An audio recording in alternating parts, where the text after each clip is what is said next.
En pleine période des vendanges, vous souhaitez rendre hommage ce vendredi aux viticulteurs français. Cette année est une année particulièrement grave puisque le gouvernement a lancé un plan d'arrachage de 100 000 hectares dans toute la France. Pour donner un ordre d'idée aux téléspectateurs, 100 000 hectares, ça représente 10 fois la superficie de Paris. Philippe de Villiers, nos vignes brûlent et on regarde ailleurs.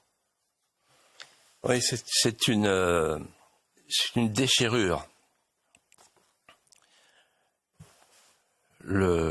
On mutile la vigne, on ampute les illustres coteaux, le vignoble souffre, le vin saigne. La France pleure les hottes vides,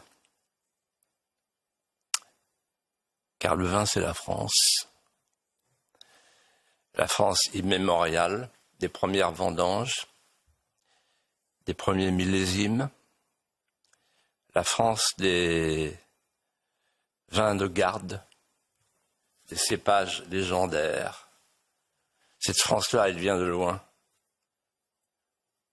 C'est une France qui est contemporaine du grégorien, qui a été racontée par Grégoire de Tours, qui rapporte la scène fameuse de l'évêque vigneron qui, le coutelas à la main, accueille le jeune chef de Tournai et à qui se confie en lui disant ceci. La vigne était mon destin. J'étais fait pour y vivre. Elle m'a appelé. Je suis passé du vignoble des raisins pourpres de mon père aux vignes du Seigneur. Vous savez, Clovis, dans notre religion, le vin est biblique et même christique.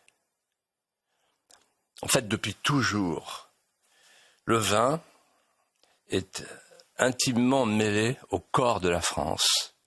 La vigne et les pampres ont tissé avec notre peuple une histoire commune. Le vin est un agrément français. Il ne s'agit pas d'une culture bachique.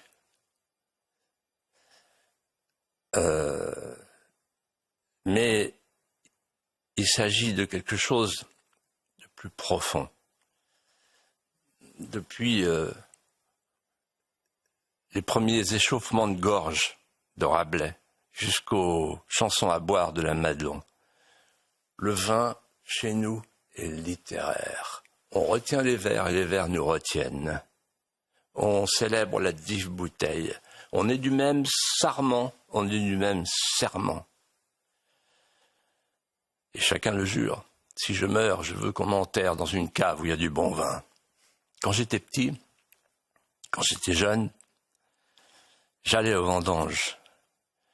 Et je suivais discrètement, entre chien et loup, les anciens, jusqu'à la cave. On buvait du Noah. C'était notre nectar, un vin interdit parce qu'il avait trop d'esprit. On le reniflait. Puis on buvait du menton, du nez, de l'œil et du palais. J'écoutais, je goûtais la petite musique de la pinède grinçante. Il y avait peu de mots, surtout des onomatopées. Et puis il y avait Eugène, le vigneron hors d'âge, qui faisait craquer ses genoux pour nous dire le temps qu'il ferait le lendemain, et qui remplissait nos verres, et qui énonçait une hypothèse qui convenait à la compagnie vieillissante. Je me souviens de ces mots qui portent la fin de ma vie. Il disait ceci: les gars, au chevet du vin, le temps s'endort. Alors, il se pourrait que quand on est à la cave, nous, les vieux, on vieillit moins vite.